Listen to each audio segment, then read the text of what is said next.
시청자 여러분 안녕하십니까. 오늘 또 선거 유세가 굉장히 본격적으로 이제 전개되고 있습니다. 그래서 이번 선거와 관련된 중요 변수가 뭔지도 한번 살펴보고요. 그다음에 오늘 굉장히 중요한 또 이 본격적인 분석을 해드릴 분이 바로 윤석열 총장입니다. 윤석열 총장에 대한 대망론이 상당히 뜨겁게 달아오르고 있습니다. 그래서 이번 선거가 어떻게 결론이 나든지 간에 윤석열 총장의 정치적인 행로가 이 결정적으로 이 방향성을 띌 가능성이 크다. 이런 지금 이 전문가들의 평가가 많이 나오고 있어요. 그래서 이 내용을 집중적으로 분석해 드리겠는데요. 이 윤석열 총장의 이 대망론과 관련해서 가장 중요한 것은 대한민국 정치 어쩔 수 없이 이 지역을 기본으로 하고 있지 않습니까?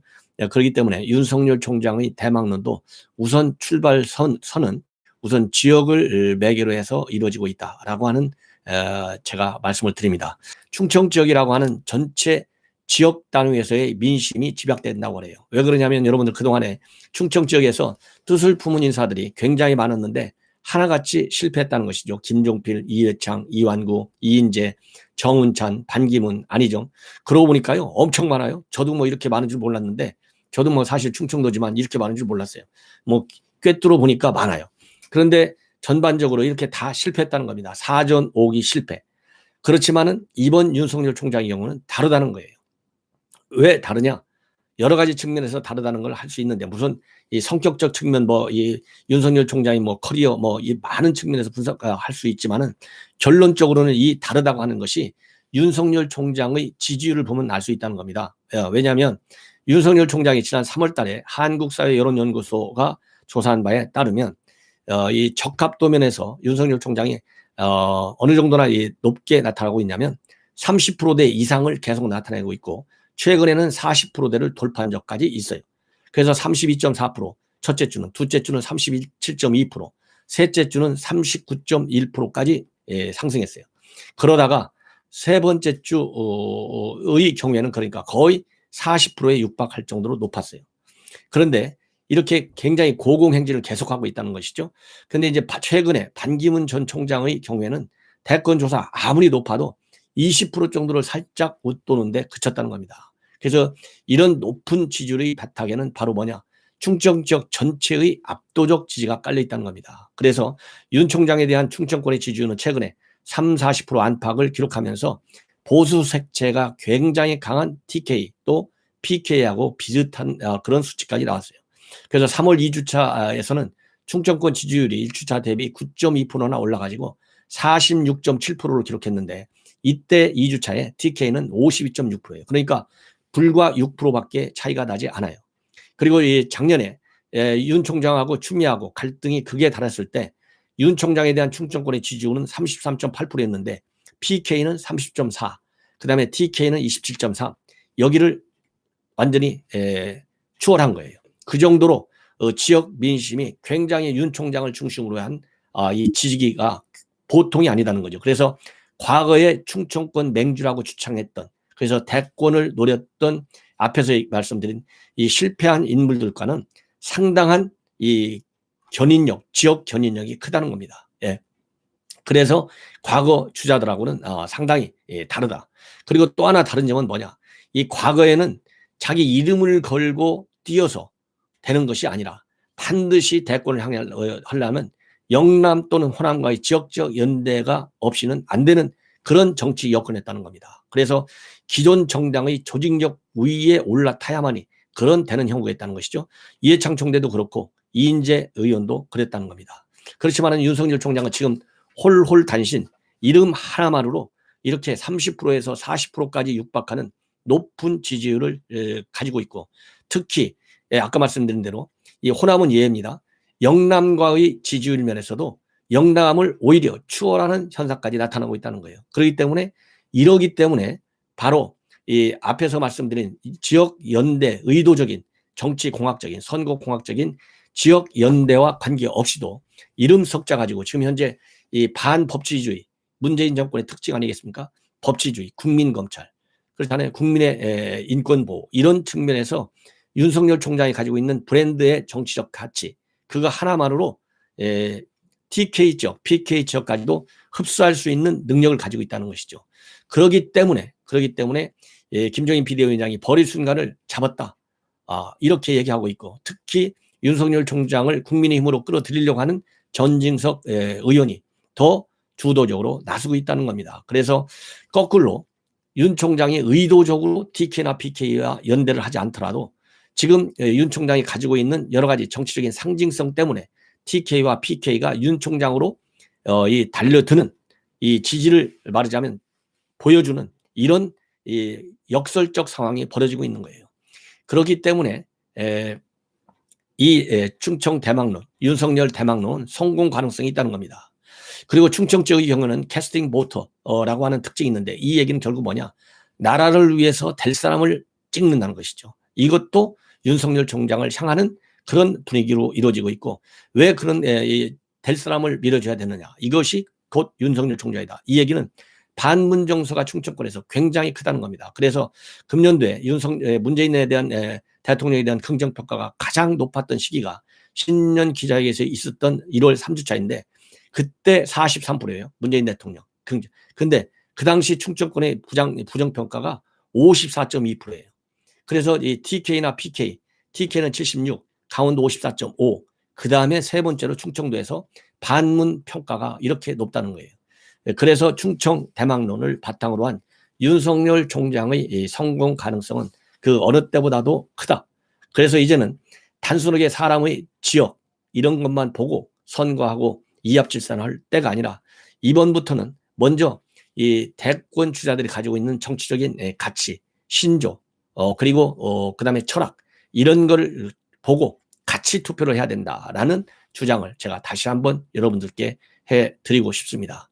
그렇기 때문에 윤석열 총장이 가지고 있는 여러 가지 지금 정치적인 상징성은 과거 이 충청 대망론을 등에 업고 이 출마 선언을 했던 시도했던 분들이 실패한 그 이유를 의유하고 지금 윤석열 총장이 가지고 있는 정치적인 여건이 바탕이 옛날하고는 다르다 이것이죠. 이 바탕이 다르다는 가장 근본 원인은 문재인 대통령에 대한 심판론이 굉장히 하늘을 찌솟고 있는 이 상황. 그 다음에 이 문재인 정권의 심판에 가장 앞장서서 칼자를 휘두른 사람이 윤석열 총장이다 이거죠. 이런 측면에서 윤석열 총장이 가지고 있는 정치적인 주가는 앞으로 상당히 커질 수밖에 없다는 그런 이 전반적인 평가에 저도 동의를 합니다. 따라서 이것은 가만히 있어 갖고는 안 되고요. 우리 전옥현의 안보정론을 사랑하시는 우리 시청자 여러분들의 주도적인 그런 반문 심판론의 확산이 이번 선거에서부터 이루어져야만이 이것이 내년 3월과 6월 지방선거까지 쭉 이어져서 정말 나라다운 나라를 만들 수 있는 그런 구조를 지금부터 갖고 나갈 수 있어요. 좋은 집을 지려면 한순간에 집이 지어지지 않아요. 좋은 설계자를 만나야 되잖아요. 그래서 윤석열 총장도 성공하기 위해서는 솔직히 윤석열 총장이 정치를 뭐 알면 얼마나 많이 알겠어요? 정치판에서 직접 뛰지는 않았지 않습니까? 그렇기 때문에 이 정치판 전문가들, 그러니까 술수론자들이 아니에요.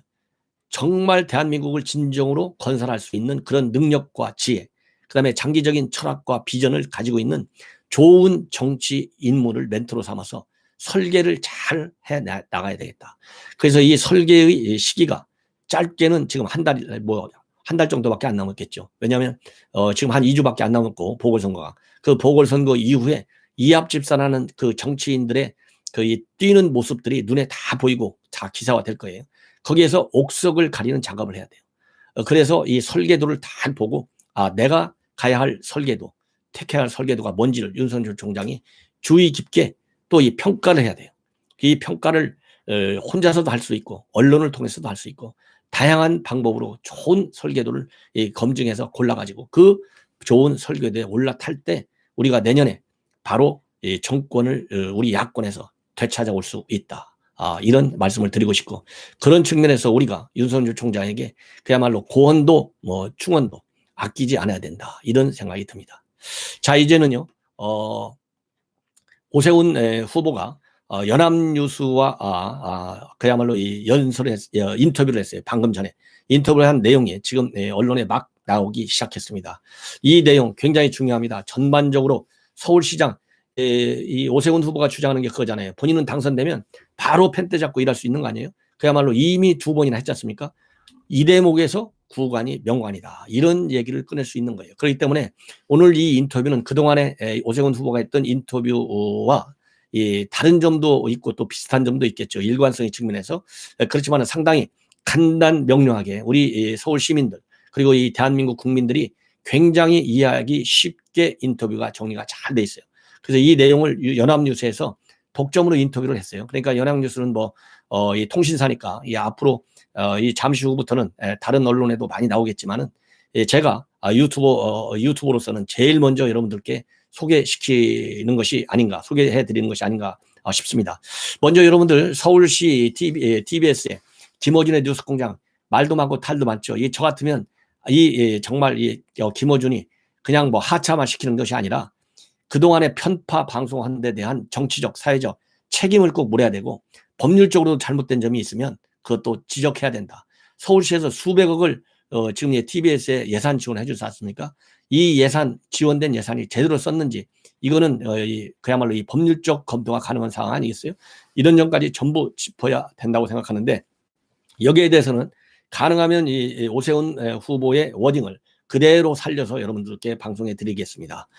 TBS의 설립 목적이 있다. 교통 생활 정보를 제공하는 것이고 내 재임 시절에는 뉴스공장 같은 시사 프로그램이 없었다. 박원순이가 만든 것이고 이제 TBS를 설립 목적에 맞게 운영해야 된다. 김원준 씨 계속 진행해도 좋다. 다만 교통정보를 제공하시라. 그런데 이 대목에서 제가 오세훈 후보한테 당부하고 싶은 거는요. 교통정보를 김어준이가 제공하는 의미가 없어요. 교통정보 자체도 정치화시킬 수 있어요. 저 같은 사람은 정치화 못 시켜요. 그죠? 우리 시청자 여러분들도 아마 이 정치화 시키는 재주가 별로 없을 거예요. 고지것대로 방송하니까. 그런데 김어준이는 그 김어준의 뇌 속에는 좌파 논리가 딱 무장돼 있어요. 그렇기 때문에 단순하게 어디가 막힌다. 그럼 왜 막히느냐? 그 원인, 대책. 이 방송할 때는 좌파의 논리가 작동돼요. 그래서 오세훈 후보는 저도 이거 방송 끝나고 또 그 캠프 쪽에 전달하려고 하는데 절대로 이 김어준한테 맡기면 안 돼요. 김어준이 이런 나쁜 사람을 그렇잖아요. 여러분들. 교도소 갔다 온 사람이 계속 3번, 4번, 5번, 6번 저지르는 경우도 많이 있잖아요. 김어준이 맡기면 절대 안 돼. 그래서 이 인터뷰는 반드시 고쳐야 된다. 교통정보를 김어준이가 제공하면 이 방송은 안 돼요. 교통정보에 정치 정보를 가미해서 이 방송을 제1인자가 바로 김어준. 시청자 여러분 그렇게 생각하지 않으세요? 이거는 반드시 털어내야 할 사람은 이 김어준. 김어준이가 있는 한 절대적으로 TBS 교통방송의 이 더군다나 간판 방송이잖아요. 예. 이거를 갖다가 이 김어준이한테 맡긴다? 절대 안 됩니다. 이 오세훈 후보 이거 잘못 생각하고 있는 거예요. 그 다음에 SH가 또 있는데 LH처럼 계약할 거냐? 그러니까 LH와는 다르다. 왜냐하면 서울에는 신도시를 건설만한 대규모 택지가 없다. SH는 결국 재건축, 재개발인데 투기 방법이 다르고 편법, 탈법을 해도 방법이 다르다. 이런 점을 염두에 두고 보안각서를 전 직원을 대상으로 받겠다. 어기면 처벌된다. 직원들의 재정 상태도 전반적으로 들어볼 필요가 있다. 이렇게 됐는데 원론적으로는 맞는 얘기예요. 그러나 플러스 알파가 더 가미돼야만이 지금 SH 사태도 막을 수가 있어요. 보안각서 그거 상징적 의미 이상을 담지 말아달라. 왜냐하면 이번에 LH 사태를 보면요. 보통 썩은 게 아니에요. 쉽게 얘기해서. 이 보안각서 쓰는 정도 갖고 되질 않아요. 그렇기 때문에 더 엄한 이 기강 그리고 엄한 이 제재와 관련된 그런 이 조치들이 있어야 되겠다는 말씀을 드리고 그 다음에 재건축 초과이익 그 다음에 환수 안전진단 기준 완화 이런 거와 관련해서는 서울시 협조 없이 국토교통부 혼자 할 수 있는 주택정책은 별로 없다. 긴급 TF 팀을 꾸려서 국토부와 서울시가 함께 회의하면 서울시가 주도권을 경우가 많다. 서울시의 발언권을 과소평가하면 안 된다. 당연히 정책의 교환이 가능하다. 이거 한번 서울시장 해봤기 때문에 알아요. 이런 것 때문에 오세훈 후보를 우리가 반드시 이번에 당선시켜야 된다는 당위성이 바로 이런 대목에서도 우리가 읽혀진다. 예, 그래서 이 약속 꼭 지켜서 이번에 부동산 문제가 가장 큰 변수라는 거 아니에요? 이번 서울시장 선거의 가장 큰 핵심은 부동산 문제, 그 다음에 심판론, 그 다음에 투표율 이 세 가지라는 거 아니겠습니까? 그래서 이 부동산 정책과 관련된 그리고 이 LH 사태 앞에서 말씀드린 SH 사태 이것이 이번에 오세훈 후보가 지금 유리한 여론을 계속해서 어느 정도까지 더 끌어올려서 얼마나 큰 편차로 당선되느냐 이렇게 연결된다는 생각이 듭니다. 그 다음에 재건축, 재개발 완화와 정부의 이사 대책에 충돌하지 않을까. 이사 대책은 공공주도로 소유권을 LH에 넘기면 5년 내 재건축한다는 것인데 누가 LH를 믿고 소유권을 넘기겠느냐. 예. 그다음에 이제 지금 현재 구청장들 25개 중에 24개가 야당인데 잘 되겠느냐. 쉽지는 않겠지만은 다만 시의원, 구의원들도 생활 사정을 잘 알고 각 지역에서 원하는 바가 있기 때문에 타협의 여지가 있을 것이다. 그리고 박영선 후보의 문제점을 보면 공약을 수직 정원 공약을 봐라. 21개 다액도시마다 인공 구조물을 만들고 나무를 심겠다는 거 아니냐. 물도 없고 녹지도 없는 곳에서 그런 발상을 하는 것이다. 서울은 여기서 봐도 저기서 봐도 산이 보인다. 서울에서 보이는 산봉우리가 140개나 된다. 이상한 나라에서 공부한 학자들 말만 들은 것 같다. 그리고 20, 30대의 민심 2반 이것과 관련해서는요. 청년 공약만 해도 여러 가지가 있다. 1호 공약인 1인 가구 안심 특별 대책을 비롯해서 청년 취업사관학교 희망 플러스 동장을 통한 주거 지원을 준비했다. 그런데 공약도 공약이지만 청년층이 현 정권에 돌아선 것은 공정사에 대한 갈증 때문이라고 본다. 이 정부는 임기 초 20대로부터 압도적 지지를 받았다. 선거운동 나흘 차인데 현장 분위기는 확실히 뜨겁다. 그렇지만 걱정이다. 왜냐하면 높은 지지율이 투표로 이어져야 하는데 보궐선거에서 얼마나 많은 유권자가 투표장으로 향할지 모르겠다. 게다가 정부가 관권, 금권, 흑색 선전을 하고 있다. 여당이 말이죠. 왜 흑색 선전을 하느냐. 흑색 선전이 실패한다. 이런 지금 전망과 평가들이 많잖아요. 흑색 선전을 하는 가장 큰 이유들은 뭔지 아십니까? 뭐겠어요? 시청자 여러분. 한번 1초 한번 생각해 보세요. 다름 아니에요. 마이너스인 줄 알면서 하는 이유는 지금 중도층의 민심 이반이 굉장히 크잖아요. 중도층. 압도적으로 중도층이 지금 오세훈 후보를 지원하고 있어요. 그래서 흑색 선전을 많이 하면 정치를 얼마나 싫어하겠어요. 혐오감을 느낄 거 아니에요. 아, 나 저런 흑색 선전 하기 싫어서 투표하기 가기 싫어. 이 영향을 받을 사람 취약층이 바로 중도층이라는 거예요. 그래서 중도층들이 흑색 선전을 통해서 혐오감을 느껴가지고 선거를 포기하도록 만들려고 지금 여당에서 흑색 선전을 하고 있다는 거예요. 그렇기 때문에 제 방송을 보시는 시청자 여러분들께서는 중도층도 있으실 텐데 반드시 오히려 이런 네거티브 전략을 완전히 없애기 위해서 더 투표를 많이 해야 되겠다. 그리고 오세훈 후보도 이런 네거티브에 대해서 맞대응을 하지 않지 않습니까? 특히 땅 투기에 관해서 여권이 지금 네거티브의 절정판을 이루고 있어요. 쓰레기라는 말을 쓰고 있어요. 윤호중이. 이 정도로 네거티브를 쓰는 거. 우리 국민 여러분의 눈높이 안 맞잖아요. 반드시 이번에 심판 선거를 해라. 이런 것만 하더라도. 그리고 내곡동 땅 의혹과 관련해서는 분명하게 해명을 하고 있어요. 뭐라고 하느냐. 핵심은 딱 두 가지다. 첫째, 본질적으로는 장인으로부터 배우자가 8분의 1 지분을 상속받은 땅이고 보상받을 당시를 기준으로 해서 소유한 지 40년 가까이 됐다는 점. 둘째 핵심은 뭐냐. 두변 시대에 비해서 10% 정도 적게 받고 강제 수용됐다. 더 달라고 소송도 하지 않았다. 이것 외에 더 드릴 말씀이 없다. 그러니까 네거티브에 말려들 이유가 없다는 것이죠. 당연한 거 아니겠습니까? 그래서 이번 정말 연합뉴스 인터뷰 내용은요. 내용도 굉장히 단순하지만은 상당한 메시지가 담겨 있어요. 그래서 우리 시청자 여러분들께서 이 오세훈 후보 이번에 반드시 당선을 해야만이 내년 대선을 뺏어와요. 그래서 지금 현재 잠룡들이 여권의 잠룡들이 잠이 안 온다는 거 아니에요. 이번 보궐선거에서 이겨야 되는데 지금같이 이길 확률이 없잖아요. 그러다 보니까 아까 말씀드린 대로 네거티브에 호소해가지고 집도끼는 단속하고 중도층한테는 투표로 오지 말라는 메시지를 주는 이런 여권의 선거 전략에 우리가 각별한 경계심을 갖고 해야 되겠다는 이 지적을 드립니다. 윤석열 총장에 대한 기대와 평가 그리고 정치 진입의 동기 이런 것이 시청자 여러분들이나 제가 생각하는 거하고 비슷하다 이렇게 생각하실 것 같습니다. 시청자 여러분 이것으로 첫 방송을 마치고요. 또 중요한 뉴스 계속해서 보도해 드리도록 하겠습니다. 빠르고 정확하게 분석해 드리는 전옥현 안보정론 시청자 여러분들의 끊임없는 성원을 당부드립니다. 대단히 고맙습니다.